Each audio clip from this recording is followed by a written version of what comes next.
कृष्णा। नमस्कार भक्तों, संगीता धर्म सागर चैनल परिवार में आप सभी का दिल से स्वागत है।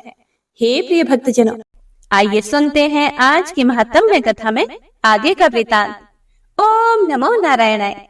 मुनियों ने कहा कि हे मुने, अब हम परम बुद्धिमान बलराम जी के शौर्य और पराक्रम का वृतांत सुनना चाहते हैं।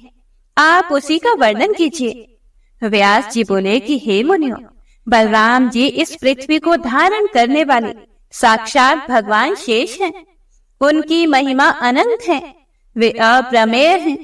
उन्होंने जो कार्य किया उसका वर्णन करता हूँ, ध्यान पूर्वक सुनो।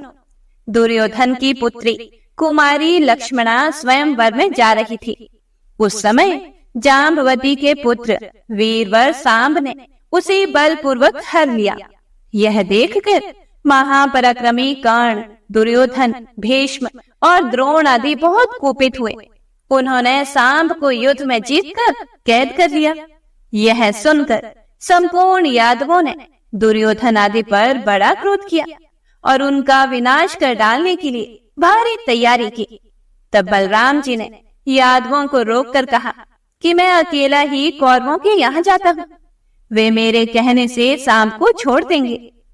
उसके बाद बलराम जी हस्तिनापुर में जाकर बाहर के उद्यान में ठहर गए, नगर में नहीं गए। बलराम जी को आया जानकर दुर्योधन आदि कौरवों ने उन्हें गौ, अर्घ और जल भेंट किए। वह सब विधि पूर्वक स्वीकार करके बलराम जी ने कौरवों से कहा कि राजा उग्रसेन की आज्ञा है कि तुम सब लोग सांब को जल्दी से छोड़ दो। बलदेव जी के यह वचन सुनकर भीष्म, द्रोण, कर्ण और दुर्योधन आदि के क्रोध की सीमा न रही। राजा बाहलिक आदि भी कुपित हो उठे। उन्होंने यदुकुल को राज्य के अधिकार से वंचित जानकर बलराम जी से कहा, हे बलदेव, तुमने यह कैसी बात कह डाली? कौन ऐसा यदुवंशी है जो कौरवों को आज्ञा देगा? यदि उग्रसेन भी कौरवों को आज्ञा दे, तब तो हमें राजाओं की योग्य श्वेत छत्र धारण करने से क्या लाभ होगा? इसीलिए हे बलदेव, तुम लौट जाओ। सांब ने अन्यायपूर्ण कार्य किया है, इसीलिए तुम्हारे या उग्रसेन के कहने से हम उसे छोड़ नहीं सकते। हम लोग यदुवंशियों के माननीय हैं।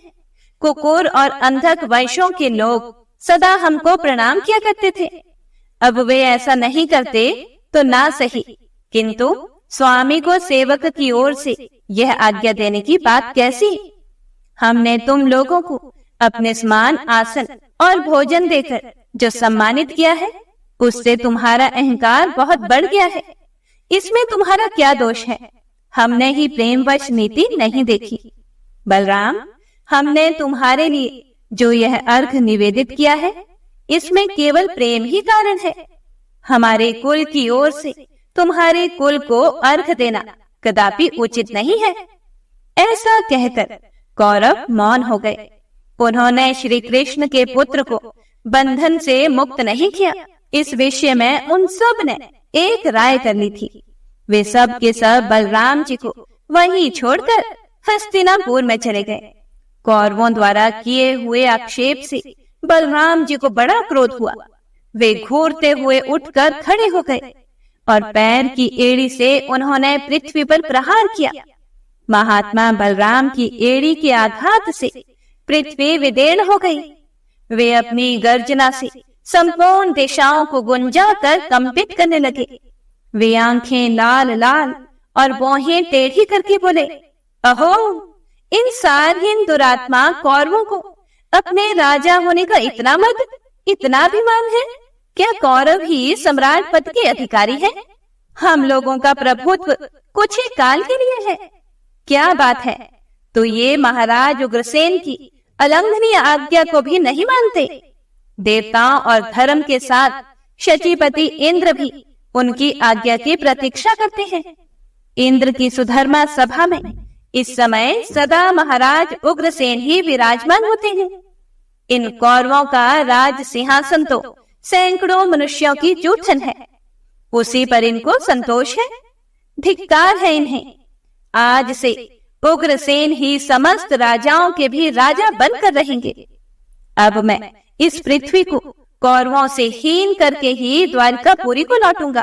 कर्ण, दुर्योधन, द्रोण, भीष्म, भाली, दुशासन, भूरी, भूरिश्रवा, सोमदत्त, शल तथा अन्य कौरवों को उनके हाथी, घोड़े और रथों के सहित मार डालूंगा और वीरवर सांब को उनकी पत्नी के साथ द्वारिकापुरी में ले जाकर उग्रसेन आदि बंधु बांधवों का दर्शन करूंगा।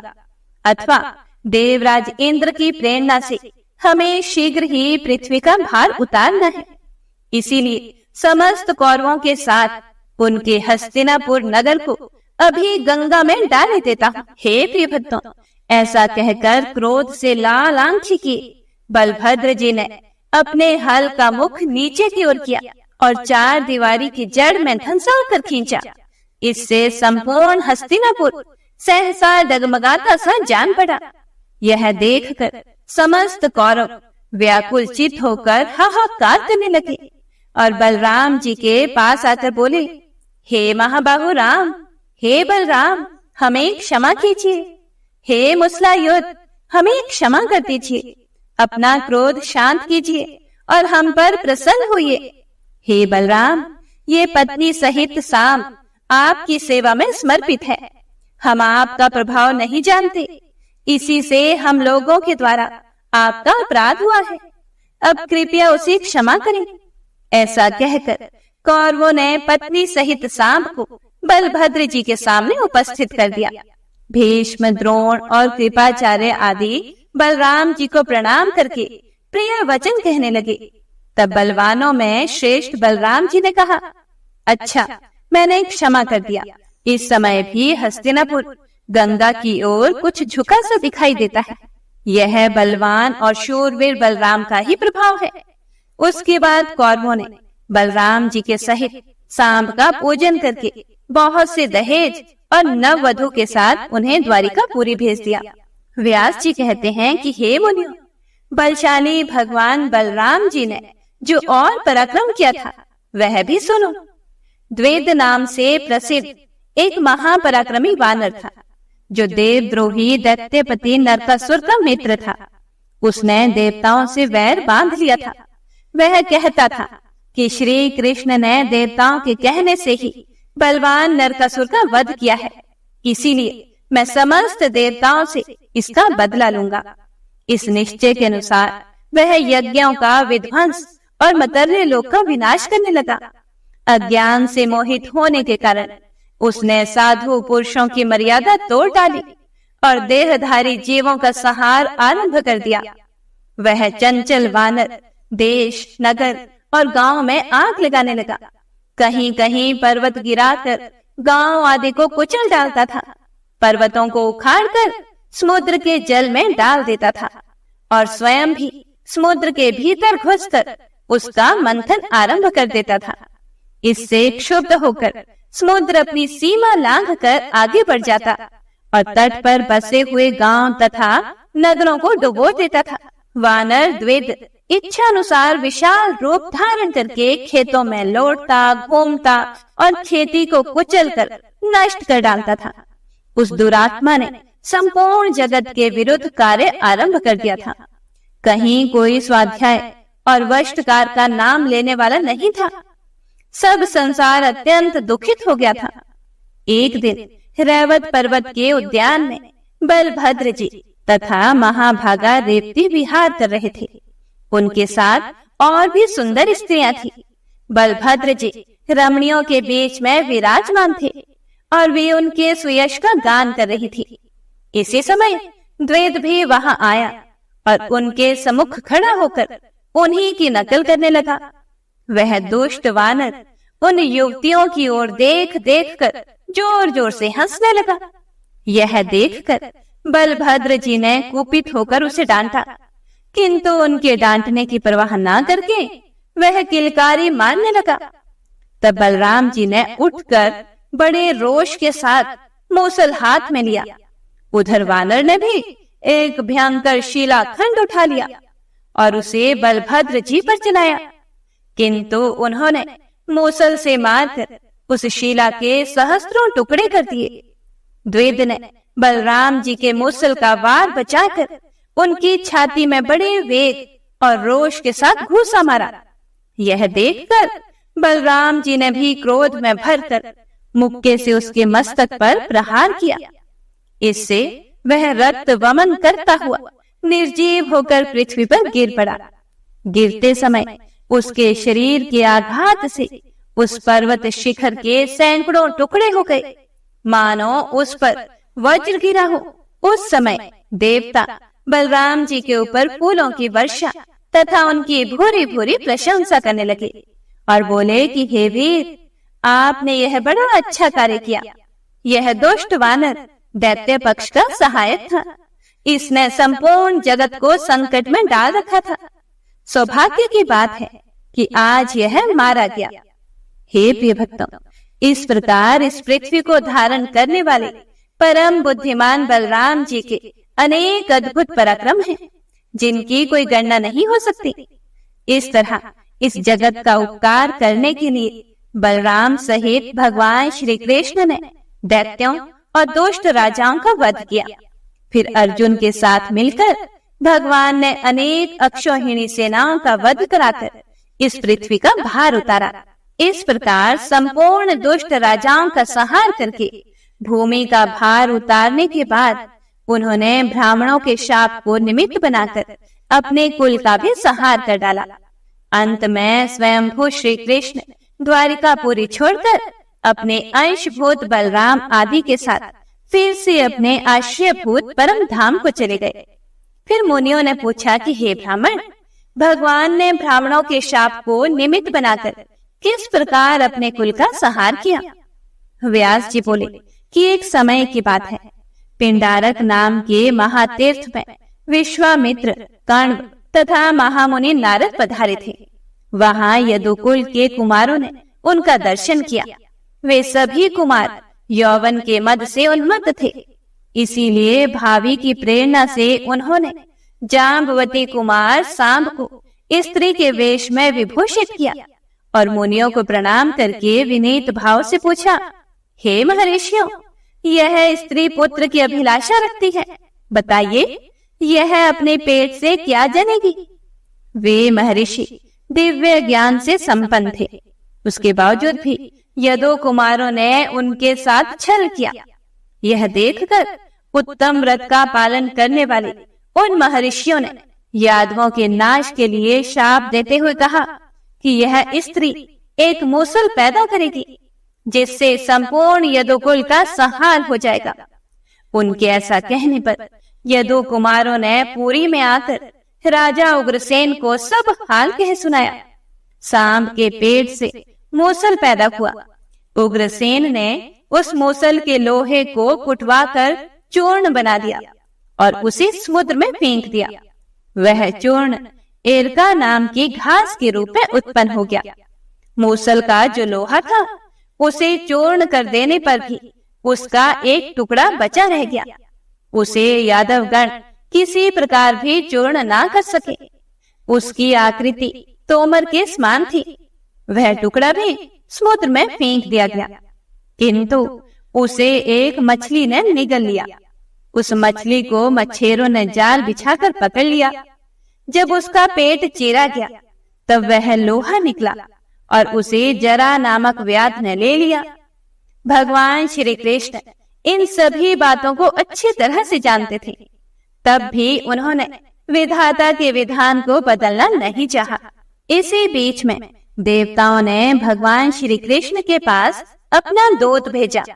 उसने एकांत में भगवान को प्रणाम करके कहा, हे भगवान, वसु, अश्विनी कुमार, मरुदगण, आदित्य, रुद्र तथा साध्य आदि देवताओं के साथ इंद्र ने मुझे दूत बनाकर भेजा है। हे प्रभु, देवगण आपसे जो निवेदन करना चाहते हैं वह इस प्रकार है, सुनिए। देवताओं की प्रार्थना करने पर आपने जो इस पृथ्वी का भार उतारने के लिए अवतार लिया था, उसे आज 100 वर्ष से अधिक हो गए। दुराचारी दैत्य मारे गए, पृथ्वी का भार उतर गया। अब देवता आपसे सनाथ होकर स्वर्ग में निवास करें। हे जगन्नाथ, यदि आपको स्वीकार हो तो अब अपने परम धाम को पधारें। फिर श्री भगवान बोले, हे दूत, तुम जो कुछ कहते हो वह सब मैं जानता हूँ, इसीलिए मैंने यादवों के संहार का कार्य आरंभ कर दिया है। यदि यदुवंशियों का संहार ना हो तो यह पृथ्वी पर बहुत बड़ा भार रह जाएगा। इसीलिए मैं 7 रात के भीतर जल्दी ही इस भार को भी उतार डालूंगा। जिस प्रकार मैंने द्वारिकापुरी बसाने के लिए समुद्र से भूमि मांगी थी, उसी प्रकार उसे वह भूमि लौटा भी दूंगा और यादवों का संहार करके अपने परम धाम को जाऊंगा। देवराज इंद्र तथा देवताओं को ऐसा मानना चाहिए कि मैं बलराम जी के साथ अब अपने धाम में ही आ गया। इस पृथ्वी के भार रूप जो जरासंध आदि राजा थे वे मारे गए, तथापि इन यदुवंशियों का भार उनसे भी बढ़कर है। इसीलिए पृथ्वी के इस महाभार को उतार कर ही मैं देवलोक की रक्षा के लिए अपने धाम में जाऊंगा। भगवान वासुदेव के ऐसा कहने पर देवदूत उन्हें प्रणाम करके दिव्य गति से देवराज के पास गया। इधर द्वारिकापुरी में दिन रात विनाश के सूचक दिव्य भौम एवं अंतरिक्ष संबंधी उत्पात होने लगे। उन्हें देखकर भगवान ने यादवों से कहा कि देखो, ये अत्यंत भयंकर महान उत्पात हो रहे हैं। इनकी शांति के लिए हम सब लोग शीघ्र ही प्रभास क्षेत्र में चले। उस समय महान भगवत भक्त उद्धव जी ने श्री हरि को प्रणाम करके कहा, हे भगवान, अब मुझे क्या करना चाहिए? इसके लिए मुझे आज्ञा दें।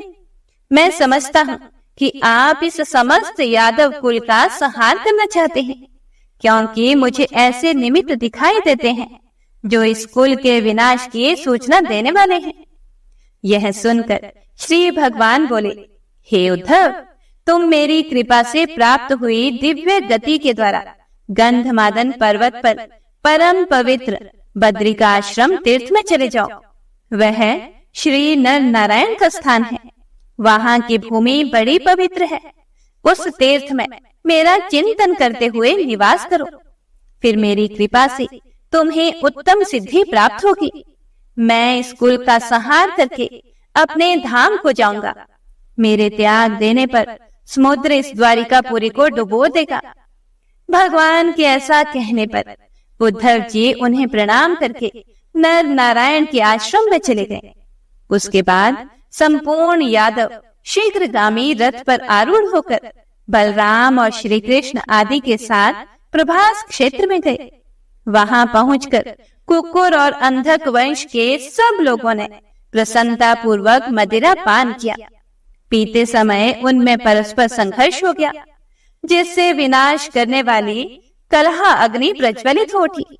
दैव के अधीन होकर उन्होंने एक दूसरे को शस्त्रों से मारना आरंभ किया। जब शस्त्र समाप्त हो गए, तब पास ही जमी हुई एरका नाम की घास सबने उखाड़ ली। उनके हाथों में आने पर वह एरका वज्र की भांति दिखाई देने लगी। उसके द्वारा वे एक दूसरे पर भयंकर प्रहार करने लगे। प्रद्युम्न, सांब, कृतवर्मा, सात्यकी, अनिरुद्ध, पृथु, विपृथु, चारुवर्मा, सुचारु तथा अक्रूर आदि सभी यदुवंशी एरका रूप वज्र से एक दूसरे को मारने लगे। श्री हरि ने यादवों को ऐसा करने से रोका, किंतु वे उन्हें अपने विपक्षी का सहायक मानने लगे और उनकी अवहेलना करके परस्पर प्रहार करते ही रहे। इससे भगवान श्री कृष्ण को भी क्रोध हो आया। इसीलिए उन्होंने भी उनका वध करने के लिए मुट्ठी भर एरका उखाड़ ली। हे प्रिय भक्तों, इससे आगे जो कुछ भी हुआ उसका वर्णन आप अगले अध्याय में सुनेंगे। ओम नमो नारायणाय। उम्मीद करती हूँ आपको आज की कथा पसंद आई होगी। पसंद आई हो तो लाइक करके कमेंट बॉक्स में जयकारा जरूर लगाइएगा। तो मिलते हैं अगली कथा के साथ। तब तक के लिए हरे कृष्णा।